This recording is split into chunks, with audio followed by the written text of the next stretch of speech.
Okay, welcome everyone. My name is Robert Neumann. I'm the head of the Cyber Protection Operations Center at Acronis.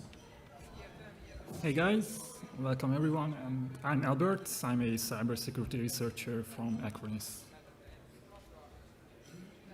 And today we would like to talk about a specific ransomware family, or should I say trinity, that's sort of a one ransomware family that evolved and developed over time, and we would like to present some findings around that. So in today's presentation, we'd like to talk about how it was delivered, some of the challenges that we faced with Golang. Golang is a programming language used in this specific ransomware family. How we solved these challenges, what sort of evolution steps the ransomware took over its time, who were the victims, and basically how to prevent such ransomware cases. In this current presentation, we will be not touching on file encryption and the initial compromise. So if you're looking at the big ransomware picture, and you go over to ransomdb.com and look at some of the statistics there, it's clear that the incident count is still high. It's not going down, so ransomware is staying with us for a very long time. But obviously, a lot of more people want a piece of the pie, a lot more groups joining in, or even or the existing groups just take a different branding, different names, and basically continue the operation in similar fashion.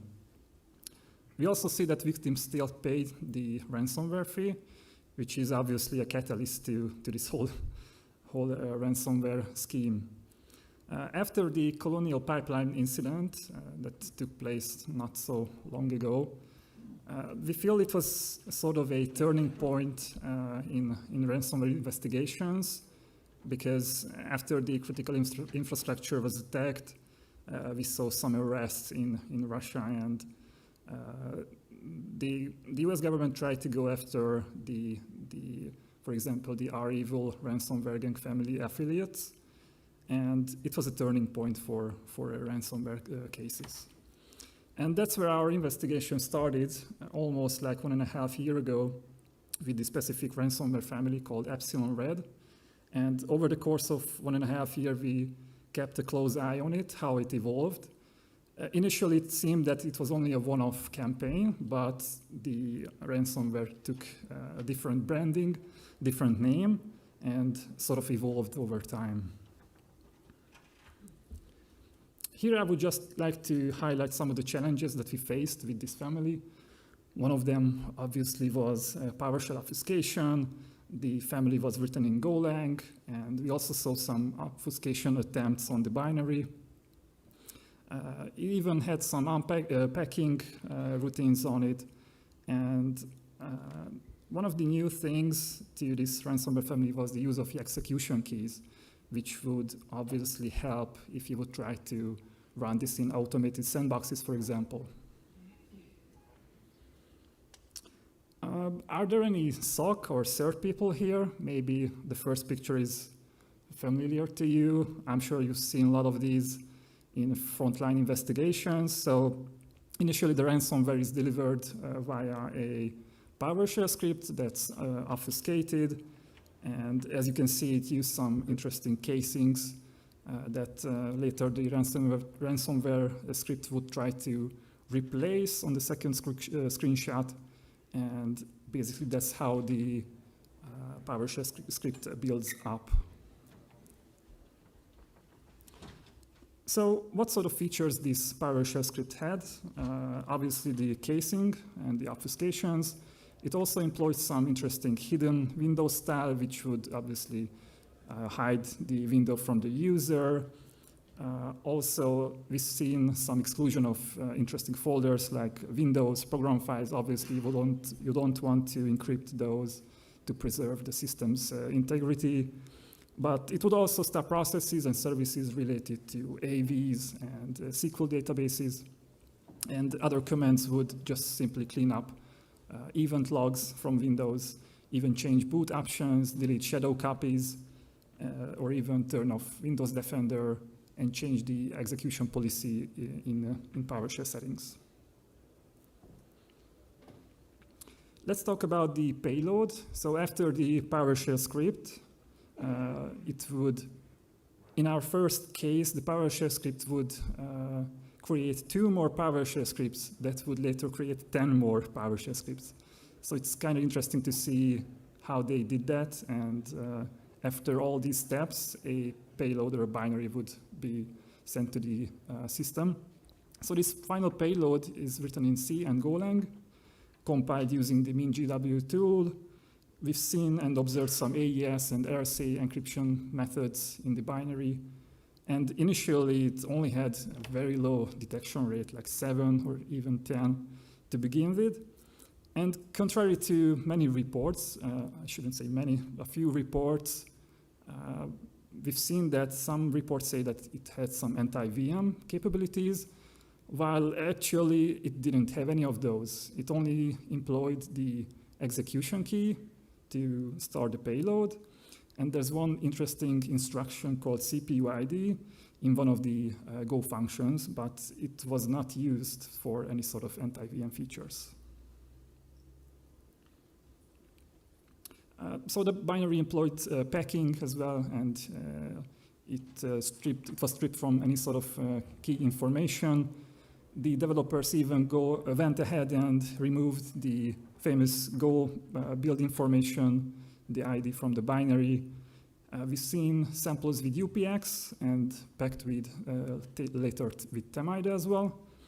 With UPX, we come across an interesting bug, which is actually not very recent, but when you unpack a sample which is packed with UPX with the default -D option, the UPX packer basically removes the relog section from the payload, and you won't be able to run it, for example, in a VM machine. So that's why you need to use the --strip_relux command to preserve that information. More interesting things about this payload, and I would like to just give you guys some 101 or 101 information on Golang. So Golang binaries are statically linked, which means all the necessary libraries are inside the binary when it is compiled, which means it will be huge in size, like at least 3 megabytes, some cases 5, 10 megabytes of a malicious binary. Obviously in Golang, you can compile binaries to many platforms, and you can also embed like C or even assembly inside of them. And Golang has a wide range of support for crypto and network libraries, so that's why it's very popular between developers, malware developers, let's say. And all these things come to one thing, that it is difficult to reverse engineer Golang binaries, but we have some nice tools now that are circulated in the community and that can definitely help you reverse Golang binaries. So what are some of the challenges with Golang binaries?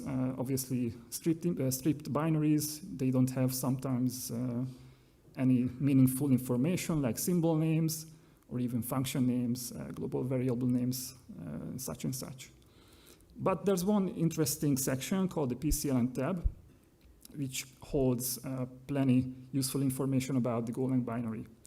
And this is not a section that you will find in Golang binaries by default, but you have to look for the structure of it inside the R data section.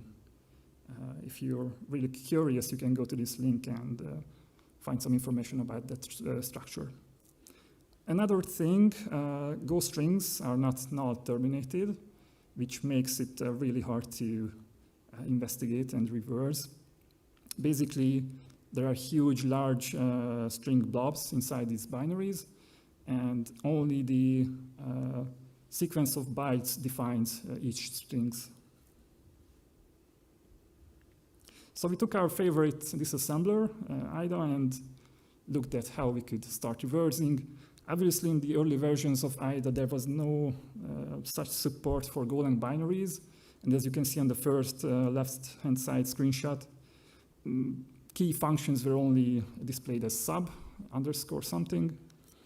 And after IDA Pro version 7.7, there was huge improvements regarding this. And you can find this key option in IDA under other search for PCLN tab, which would obviously help you define and look for the structures and rename those key functions. So you go along and reverse these Golang binaries, and you start wondering whether you'll end up in Wonderland, and you will feel like Alice tumbling down the rabbit hole, starting from the entry point, going through all these Go functions, going after main, runtime RT0 Go, runtime main init, and then finally you end up in main, which is the real key Go function. After that, obviously, you need to practice some debugging, set up some breakpoints, even do some VM snapshots to really understand how the binary works, what sort of encryption it employs, or even sometimes you need to dump memory regions to understand the plain strings, for example, to gain that out. And we come to a section that was really interesting to us, or some findings that were really interesting. This ransomware family uses something called CGO, and basically it's a fusion of C and Golang. So in this case, basically a Go package can be built as a shared C library, but CGO allows you to do this the opposite way as well. So C libraries from Go packages can be created, so C code can actually reference Go packages. And you would start this by issuing this command here. But obviously that's not enough because there's no C header and there's no C symbols, so you also need to import those after that. One other peculiar thing about this, I think, and we think, you might wonder and ask, why is this used in this ransomware family? Well, certain boilerplate code can be written, for example, in Golang.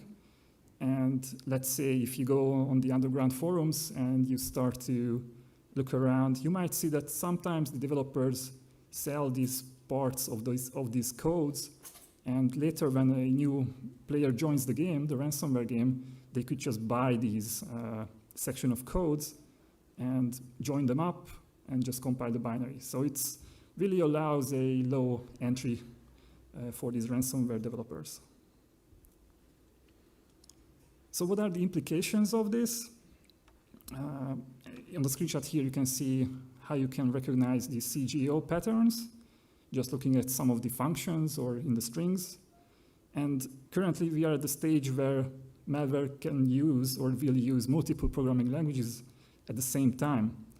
But if you think about this, and I want to end my part on a high note, what if you have a sample that's employing C, Golang, or even Rust at the same time? So that could be something like malware on steroids. And if this trend continues, and I'm a little bit prophesizing here, I think within 1 year, or it might be already, that you will see malware using at least 3 programming languages. And currently, Golang allows to call other functions from Rust, for example. Rust has this interface called foreign function interface that will allow you to call from Rust to Golang or from Golang to Rust, basically. And I'll pass it over to Robert. So another interesting thing we found in the binary is that they were initially using something called Codevulk. So this is a directory traversal library, but they just had to use to kind of go on in all the directories and start encrypting. There are a couple of things with this. So initially they were using that, but later they were changing to something called an internal Vulk Go library. Basically the change was due to the the first, with earlier versions of Go, the internal library was just not fast enough. So they were relying on this external one, but after like version 1.16, there were a lot of improvements. And as you can see on the chart on the right, that the Gobfuscate implementation from Carrick is actually the slowest. So they were adopting, but I will be showing that with some campaigns later on how that adoption was actually taking in place. The takeaway from here is that actually Gobfuscate can be a liability because of the speed and because this is a library we can detect in Go binaries, and that might help some. Of course, the library can be used for a lot of other features, but this is some hint. And they were not stopping there with the Go binaries, so there is something called Gobfuscate. That's an obfuscation package for Go binaries. Basically, it can do manipulation of package names, global variables, function names, type names, method names, and strings. And on the screen, you see on the right that you would have your normal naming convention for your procedures and your data, and then it's obfuscated, so you have partly that kind of garbage, and it's just making the reversing a little bit more challenging. With the string obfuscation, this is the kind of the only one in Gobfuscate what you can properly do and reverse. There are two different ways for doing that. Either it's kind of stored as an array, or you have function calls, but basically this is a very simplistic XOR-based encryption. So just like it's being XOR-based, it can be reversed. You can have a small Python script to do that for you. So obviously the malware authors are being aware of this one, and they don't want to stop here, because with that, restoring the original internal strings would be just a piece of cake for them. So instead of that, they go usually for something else, as for encryption. So on the left, you see something I'm calling like a friendly ransomware sample. Actually, that's more like just a random ransomware binary which was created in .NET. You can see highlighted Unicode strings. So if you can see the screen, there are strings about encryption, about email address, and about a ransom node file name. So if you have it like that in your binary, that's pretty much easy to have like a simplistic YARA rule detecting on these for hunting and detection. It's not going to be a problem. Obviously, we are dealing with something else here. So in one of our variants, this is what you see in the Go binary. So as Albert was explaining earlier, we have all these kind of strings concatenated in a huge blob in Go. And if you put any kind of obfuscation or encoding or encryption on top, you end up having something like this. This is just a huge hex encoded like blob, and you don't know where the information is really. Starting here, what you would need to do to decode and write which are the parts. So actually, after you are doing some debugging and you see how it is being done, it took me a little bit of a hard time to find an area in the sample which is actually holding two separate pieces of strings. So later, these blobs will be used by Go and just kind of cut or copy it from the big block, and then the decryption will be applied on these ones. So when we talk about decryption, they are mainly using AES, at least for now. The decryption algo is consisting of a couple of Go-specific calls. The string to slice byte, which is kind of working with the big blob, then decoding the hex, then calling the AES decryption, and sometimes transforming back things to strings. And then, depending on our specific variants, or like kind of how crazy the developers are here, they are repeating that over like n times. And I will also showcase that later. The more interesting part is on the right side, like what we end up having as for the result of the decryption.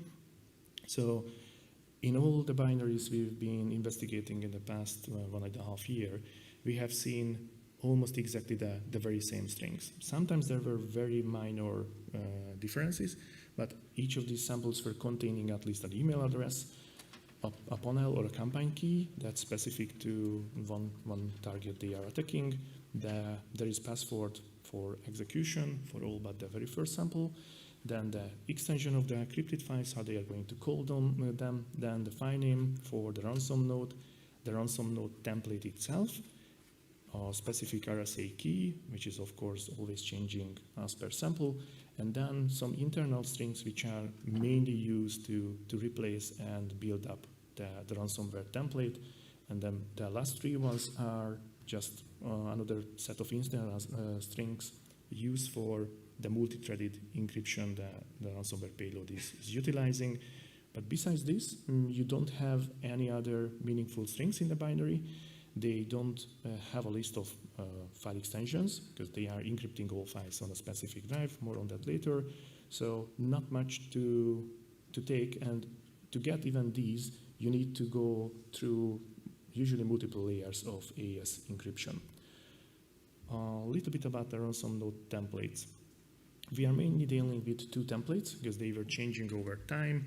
But here are those specific points marked with yellow when actually the victim-specific information is going to insert it into the template, and then you will have this as the final ransom node dropped to the disk.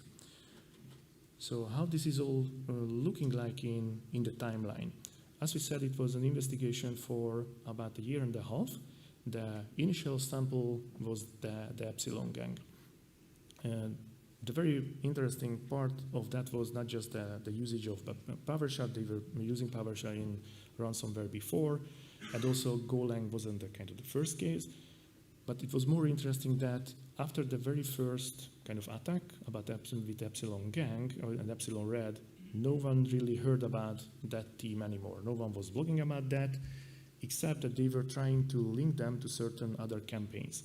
So in this very first one, they were using UPX. There was just one layer of AES. They were using the Gobfuscate. There was no execution key. So if you could just get the sample, you could run it with providing like a C drive argument to the main binary, and it would start encrypting all your files. There was the panel key, the ransom node file name, and as you can see, victims could be identified because they were using that as in the panel URL. So we were removing the sensitive information, but it was pretty much clear how to use or how to identify the victims, because that was kind of plain text and kind of a company name without the numbers.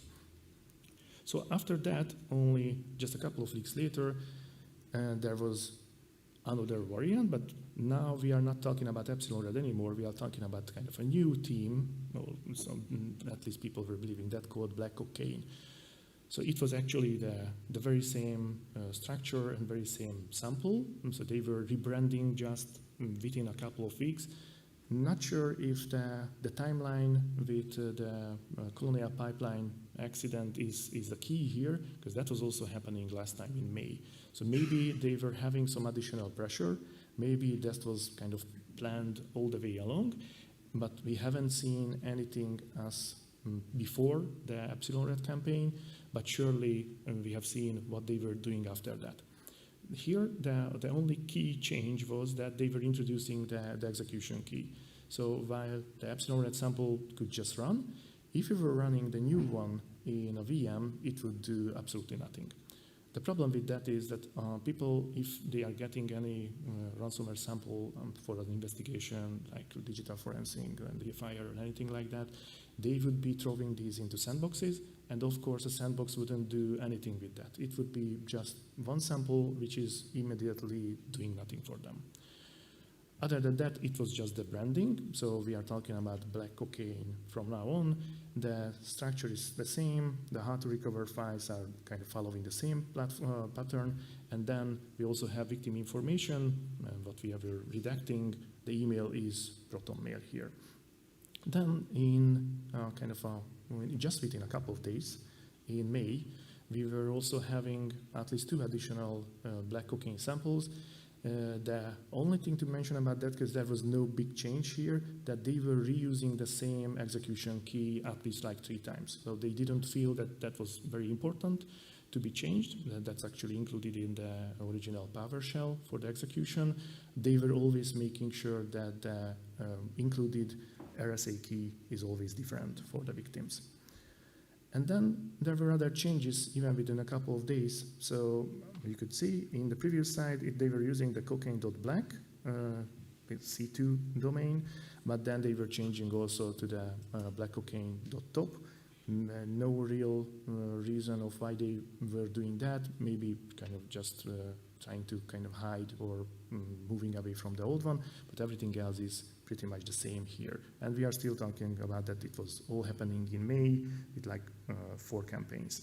Then there was just a little bit of a bigger jump. We are jumping to same year, September, and we have something called Colossus. At this point, almost all the security companies got a little bit confused. The ransom node was still pretty much the same, so they were still trying to sometimes do the correlation between the previous kind of brands and the previous versions. But here there were a couple of also small but key changes. The first one is the usage of Temida. So I'm not sure if you guys know what Temida is or the kind of the background with that, and something called Tagant, which was an exapacking like detection capability for especially created for security vendors. So Temida is a commercial exapacker. It was always meant to be a commercial product protecting other commercial products. So basically preventing the reversing of those.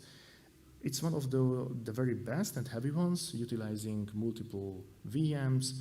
And I don't want to get into the details, but we were obtaining the very same sample in a UPX format. So it was rather clear that they were trying to get onto the target system, or they were trying to do the encryption, and likely the original UPX sample was detected there. We don't know exactly like what vendor were they utilizing there, but if you are looking at the timeline, the UPX sample was on the very same day, so within just like 1 day, they were repacking that with Temida and they were deploying that to the target. We still have the victim information because they are still utilizing a C2. This time it's also rebranded as Colossus. 2 small additional things, that they were changing the execution key for whatever reason. It's not like that you could be guessing the 10-character long one, but they were changing it to 32. So that's an even kind of harder guess. It's still being encryptedly stored in the binary. So if you know how to kind of reach that point and how to get it, you can still kind of waste a couple of hours and just find it. They are still using the Gobfuscate library, and they are having the same kind of panel key in the base64 format like before, and the Proton mail is the same. The only other change is that this time they were kind of thinking that 1 layer of AES is not going to be enough or suitable, so let's go for 2. And let's start to decrypt and just add 1 more layer on the string and kind of just do that in a loop. So it's increasing the size of the library because of the kind of the Go hex blobs, but not really making the life of reversers a lot more complicated if you know what you are looking for. And then we were notifying a kind of a bigger jump. Actually, there is something we were not including on the timeline because we were also obtaining at least 1 decryption tool from them. So that's also justifying that people were paying. At least there was the intention from from the Epsilon Gang that they are providing a decryption tool if they pay. The decryption tool was also written in Golang. It was only containing the private RSA key for that specific target, and it would just kind of do a very dumb decryption if you're providing an argument and it can find the right file extension, then it would just try to decrypt, and basically that's it. We couldn't find the matching ransomware payload for that one. So our next sample, what we were bumping into, is coming from this year, January. There were a couple of key changes. Colossus was basically the last one when they were officially having any kind of branding. And starting this year, they were changing from the Gobfuscate, so they were using Volk for the directory traversal. They were changing from Proton Mail to Anion Mail. it's not like that you can do a lot with either of these. And they were changing the encryption now. It's 5 times on AES, so just having the huge hex blobs in the executable.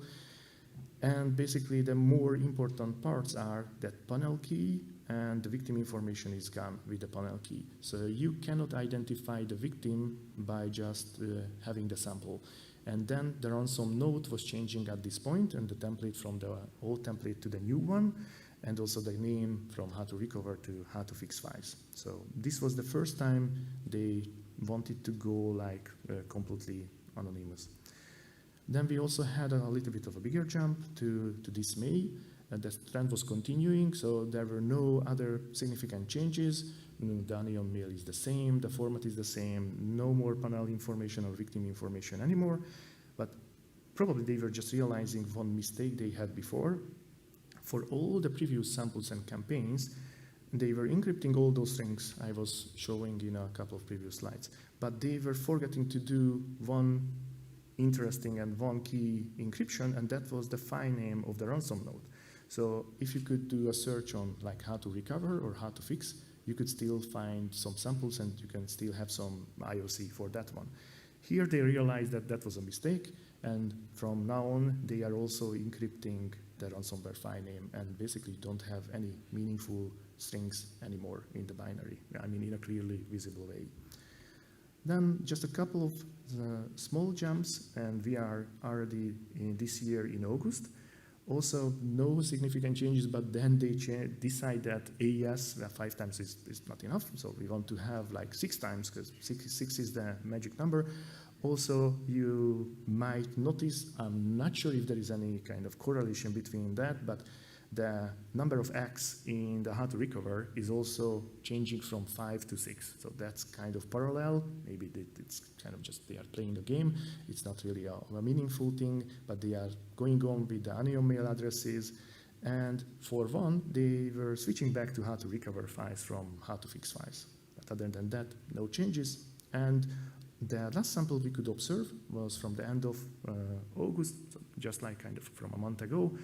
Everything is the same, but they are also back to how to fix files. And nothing else was changing at this point anymore, and we are still hunting and looking for new samples here.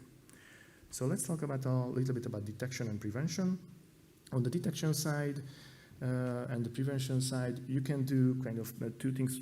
You can deal with the PowerShell or the executable. For the PowerShell, the drastic way is, of course, disabling PowerShell completely. If you can do that in your organization, then please go ahead. Unfortunately, a lot of people can't do that. Then you can look for this unusual way of PowerShell script is creating new and multiple PowerShell scripts. In our case, it was at least like 10 new files. Or you can also look that PowerShell script is actually containing a big base64 encoded blob over like 500 kilobytes. So that's pretty much unusual. Why would you do that in any of your PowerShell scripts? On the executable side, things are a little bit more complicated. If you want to do some drastic changes, then you can block all exapackers, including Temida and UPX. Because of Temida wouldn't be a big problem, because that's not being used that widely as UPX, and you can have some kind of exclusions. The problem is that UPX is still being widely used on a lot of executables, likely organizations want to do just kind of a block like that. But the key point here is that from an execution and a behavioral point of view, this is just a ransomware payload. So heuristic and behavior-based detections can still detect that, and we were just providing one example from our product that we were detecting the file activities and we were reverting back the file modifications from cache. If you want to do a little bit more and you are working on the DFIR side, then you can look for a couple of additional things, like looking for the execution policy change in PowerShell, or detecting that they are deleting the shadow copies, or deleting catalogs and backups, or even kind of clearing up the event log. We will be providing also the decoded PowerShell script, so you can look like what commands they are utilizing for that. But basically, these are all kind of clear takeaways that they are preparing the PC for the encryption. And as to go for some hunting, Then you can also look for the provided traits, that you have a couple of email addresses. You can kind of do your kind of Splunk queries with the file extensions and also the different ransom note variants. It's not not too much, but basically a kind of a good starting point with that. And with that, we are reaching our conclusions here. So we were dividing that into two parts. First, talking about mainly the ransomwares and this specific gang. So as stated, the Colonial pipeline incident was a sort of turning point. After that, there was comparably a much bigger focus on ransomware gangs, and the three-letter agencies were trying a lot harder to find individuals and criminals involving with these activities. Sometimes they could only find the affiliates who are kind of running the campaigns and executing these, but not the developers. But still, that's a good starting point, and things are kind of pointing into the right direction. So because of that, there are some ransomware groups who were preferring the gain over the fame. So it's why it's nice to have your wall of shame, and with a lot of victims and claiming that you are the best ransomware gang in town, and you were breaching that many organizations. With the extra heat coming from those three-letter agencies, maybe it's not the smartest thing to do anymore, and you can still go on and operate in a different fashion. So from that, it's kind of clear that for some, that changing the name is just an act, and it's not actually resulting in anything else. They are just rebranding their product. So as said, staying under the radar is actually an option. You can still run campaigns for an extended period of time. So if you look at the timeline, we are talking about a year and a half since the first recorded attack with Epsilon Red. And we can kind of assume that since those last samples were from the end of August, that they are still going on. Maybe they have only fewer targets and they are kind of taking those and picking them carefully, but they can still operate, or maybe they are just kind of greedy and money is never enough. And then while it wouldn't seem to be a big thing first, but there is actually evolution with ransomware groups and with ransomware payloads, even if it's not seems to be significant at first. So they do all these small changes to kind of try to get under the radar and try to disappear, but also it's very clear that they are also borrowing ideas from each other. The use of the kind of seed or key or password is absolutely not new. Other families were using it before, and also there are kind of a couple of ones like Blackbyte who were using an external file in a C2 and using that as part of the key generation. So it goes back and forth between the teams, but also we could observe other families which were utilizing that kind of key scheme in a much better way. So here, if you are a trained reverser, you can, and you have enough time, you can debug it and you can actually find the key, because actually once it's decrypted, it will be just a string. There are better ways to make it happen that if you don't have the original payload with the PowerShell or the full chain, that you won't be able to execute the final payload at all. But we don't really want to give them ideas how to do that. And for the global conclusions, that Golang is gaining even more popularity among cyber criminals. So we could see that not only with ransomware samples and ransomware families, but with malware in general. The tooling was improving over the years, but we would say that it's still being far from ideal. For example, in IDA, you still have to do a lot of manual work, because sometimes because of either the CGO or the Go detection, some of the code sections part of the code section won't be recognized as code. So if you kind of try to resolve that PCLN tab first, then you might end up not having all the code resolved. If you do that later, then you have to start again. So there is a lot of manual work still needed if you want to have like the same quality of an IDB file than you had before with C or C++. Unfortunately, companies are still paying the ransom. That's more not because of the encryption and the backups, and we know that it's more about the data exfiltration part, because they are having that fear that the data is going to be leaked to the internet. What they don't know is whether the criminals are actually going to sell their data in a silent way. So there is absolutely no guarantee. And as long as they are paying, they are still keeping the ransomware ecosystem very much alive. And for the last, basically, it's the old saying, if something looks like a ransomware and acts like a ransomware, then we can have a safe assumption that it's ransomware. The key thing here is that you shall be having a security solution which is having those two specific features with self-protection and 2FA. Self-protection that running a couple of PowerShell scripts with killing processes won't be able to stop your security solution, and 2FA for the reason that if you have like a cloud-based ones, no one can log in into like the admin console and just uninstall the product, because then it will be just as good as without having any protection on your PC.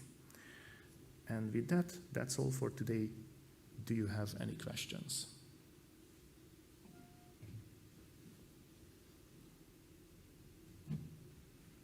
All right then, thank you everyone. Thank you guys.